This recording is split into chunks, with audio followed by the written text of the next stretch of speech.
नमस्कार दोस्तों, आज की इस वीडियो में आपका स्वागत है। और इस वीडियो में हम लोग पढ़ने वाले हैं डिजिटल कंप्यूटर के बारे में। जी हाँ, डिजिटल कंप्यूटर के बारे में। इसके पीछे वाले वीडियो में आपको बताया गया था टाइप्स ऑफ कंप्यूटर, कंप्यूटर कितने प्रकार के होते हैं। और आज की इस वीडियो में हम लोग पढ़ेंगे डिजिटल कंप्यूटर के बारे में कि डिजिटल कंप्यूटर क्या होता है, इसका यूज क्या है और किस किस जगह पे यूज किया जाता है और ये कैसा होता है, कौन कौन से कंप्यूटर होते हैं। ओके, तो चलिए शुरू करते हैं। शुरू करने से पहले अगर आप अभी तक चैनल को सब्सक्राइब नहीं किए, चैनल पे पहली बार आए तो चैनल को सब्सक्राइब कर ले और बेल आइकन को भी दबा दे ताकि इसी तरह से कंटिन्यू वीडियो देखने के लिए आपको मिलते रहे। तो चलिए शुरू करते हैं। आपका क्वेश्चन है व्हाट इज डिजिटल कंप्यूटर, है ना। डिजिटल कंप्यूटर क्या और कैसे करते हैं, डिफिनेशन भी यहाँ पे दिया गया है, आप नोट्स कर सकते हैं। अगर डिफिनेशन लिखने में कोई दिक्कत हो रहा हो तो हम इसका स्क्रीनशॉट करके दे देंगे, स्क्रीन पे स्क्रीनशॉट शो कर जाएगा, है ना। तो आप उसे नोट कर सकते हैं। और चलिए इसे हम लोग समझते हैं। काफी शॉर्ट में डिफिनेशन है बट इसे समझेंगे डिटेल में। Okay, digital computer are generally uses education and business. Digital computer are generally uses education and business.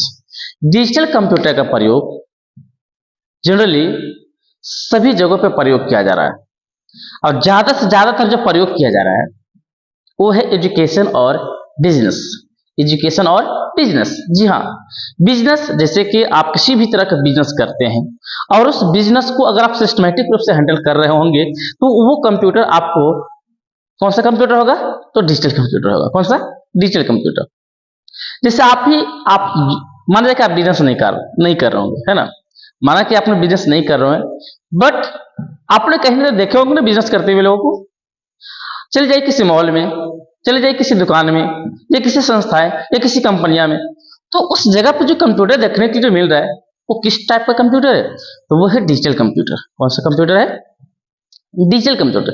Sir तो डिजिटल कंप्यूटर है वो डेस्कटॉप है, हम तो ज्यादातर डेस्कटॉप देखते हैं और लैपटॉप देखते हैं, तो किस तरह का कंप्यूटर है जी, उसी के बारे में चर्चा कर रहे हैं हम लोग।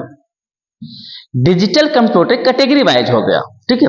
और उस कैटेगरी के अंदर डेस्कटॉप, लैपटॉप, पामटॉप, ऐसे और भी कई सारे कंप्यूटर जो है आते हैं, इसे भी चर्चा करेंगे। और भी एक दो नाम है जिसे हम रिपीट करेंगे फिर, है ना।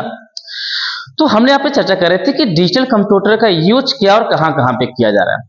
तो डिजिटल कंप्यूटर का हमने बताया कि डिजिटल कंप्यूटर का प्रयोग आज के समय में लगभग सभी क्षेत्रों में प्रयोग किया जा रहा है और ज्यादातर जो यूज किया जा रहा है वो एजुकेशन और बिजनेस, एजुकेशन और बिजनेस के क्षेत्रों में ज्यादातर प्रयोग किया जा रहा है ना।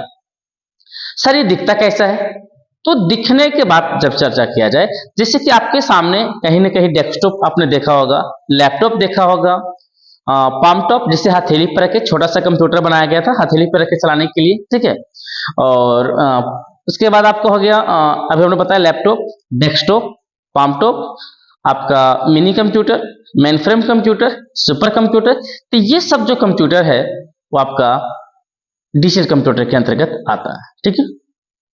ऐसा हमने एग्जाम्पल यहाँ पे मेंशन कर चुके हैं, main frame computer, desktop, laptop, palmtop और ये सुपर कंप्यूटर। ऐसे और भी कई सारे कंप्यूटर हैं जो डिजिटल कंप्यूटर के अंतर्गत आते हैं। सर इसे डिजिटल कंप्यूटर क्यों कहा गया, डिजिटल कंप्यूटर बोलने के पीछे रीजन ये है कि 0 और 1 नाम सुने, इसे बाइनरी नंबर हम लोग बोलते हैं ना। इसे मशीनी भाषा भी कहा जाता है, बाइनरी को मशीनी भाषा भी कहा जाता है। और मशीनी भाषा से क्यों कहा जाता है पता है, क्योंकि इसी 2 डिजिट को 0 और 1 को प्रयोग करके ये सब कंप्यूटर को बनाया गया। हमारी भाषा कंप्यूटर नहीं समझते हैं और कंप्यूटर की भाषा हम लोग नहीं समझते। हमारी भाषा कंप्यूटर नहीं समझते हैं और कंप्यूटर की भाषा हम नहीं समझते। हम लोग जो आज इतने काम कर पा रहे कंप्यूटर पे वो सब सॉफ्टवेयर के माध्यम से। ओके, तो 0 और 1 जो है कंप्यूटर की प्राइमरी भाषा है जिसके द्वारा कंप्यूटर को काम कराया जाता है। हम लोग जो भी भाषा में कंप्यूटर को इनपुट देते हैं वो इनपुट अंदर जाता तो है बट हमारी भाषा में नहीं, उससे मशीनी भाषा में अंदर किया जाता है, यानी इनपुट जो जाता है वो मशीनी भाषा में जाता है, जिससे 0 और 1 में कोडिंग किया जाता है। ओके, और 0 और 1 जो कंप्यूटर भाषा को समझते हैं उससे प्रोसेसिंग करके फिर वो अपनी भाषा में, नहीं हम लोग की भाषा में उसे वो अपनी भाषा में हमें फिर वो परिणाम देता है ना। सबसे पहले हम लोग जो कमांड देते हैं वो अपनी भाषा में देते हैं, जो भी हम लोग भाषा समझ रहे हैं उस भाषा के अनुसार हमने कंप्यूटर को कमांड दिया, बट हमारी भाषा कंप्यूटर नहीं समझता है, कंप्यूटर हमारी भाषा नहीं समझते है और कंप्यूटर की भाषा हम लोग नहीं समझते हैं, है ना। तो उसके बीच सॉफ्टवेयर का कमाल है, सॉफ्टवेयर के माध्यम से ये सारे काम पॉसिबल हो पाया, है ना। तो 0 और 1 को हम लोग बाइनरी बोलते हैं और इसी 2 डिजिट के माध्यम से प्रयोग करके डिजिटल कंप्यूटर बनाया गया, इसीलिए इसका नाम डिजिटल कंप्यूटर दिया गया। और इसमें क्या एक बेनिफिट है कि डिजिटल कंप्यूटर के अंतर्गत जो भी आंकड़ाएं इनपुट होती है उस सभी को आउटपुट देने का कार्य किया जाता है, यानी जो भी इनपुट लेता है डिजिटल कंप्यूटर से आउटपुट भी देता है, जो इनपुट लेता है उसे आउटपुट भी देने की कोशिश करता है। और इसमें आउटपुट को हम लोग स्टोरेज करके भी रख सकते हैं। डिजिटल कंप्यूटर के अंतर्गत जो भी हम लोग कार्य करते हैं इन फ्यूचर के लिए उसे स्टोर करके रख सकते हैं, लेकिन और को जो आगे के जो कंप्यूटर आया था, जो सेकेंड टाइप से जो कंप्यूटर था, उसमें हम लोग डेटा का स्टोर करके नहीं रख सकते। यही एक खामियत है इसमें, है ना। इसलिए मार्केट में सबसे ज्यादातर जो यूज होने वाला है वो है डिजिटल कंप्यूटर, ध्यान में रखिएगा। तो शायद आपको समझ में आया होगा डिजिटल कंप्यूटर कैसे करते हैं। एक बार हम इसे फिर से रिपीट कर रहे हैं। अगर आपसे कोई सवाल करे डिजिटल कंप्यूटर के बारे में कि डिजिटल कंप्यूटर क्या है और कैसे करते हैं, बोलना डिजिटल कंप्यूटर भी एक प्रकार के कंप्यूटर ही है जिसका प्रयोग आज के समय में लगभग सभी सेक्टरों में प्रयोग किया जा रहा है। और ज्यादा से ज्यादातर जो प्रयोग किया जा रहा है वो एजुकेशन और बिजनेस में।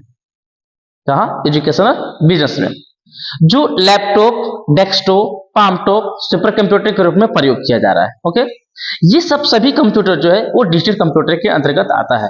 और ये सब कंप्यूटर को डिजिटल कंप्यूटर क्यों कहा गया? क्योंकि इस कंप्यूटर को प्रोग्रामिंग 0 और 1 के माध्यम से किया गया। किसके माध्यम से? 0 और 1 के माध्यम से किया गया, इसीलिए इस कंप्यूटर को, इस कैटेगरी के कंप्यूटर को डिजिटल कंप्यूटर कहा गया। समझ में आया? Thank you. तो आज के वीडियो हम लोग यहीं तक रखते हैं और इसके आगे के जो टॉपिक है उसे हम नेक्स्ट वीडियो में पढ़ेंगे। अगर वीडियो अच्छा लगा हो तो वीडियो को लाइक कर दें और दोस्तों के साथ शेयर करें।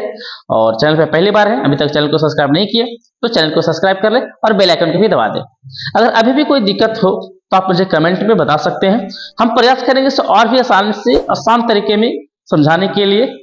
तो आज यहीं तक रखते हैं। Thank you so much video को देखने के लिए।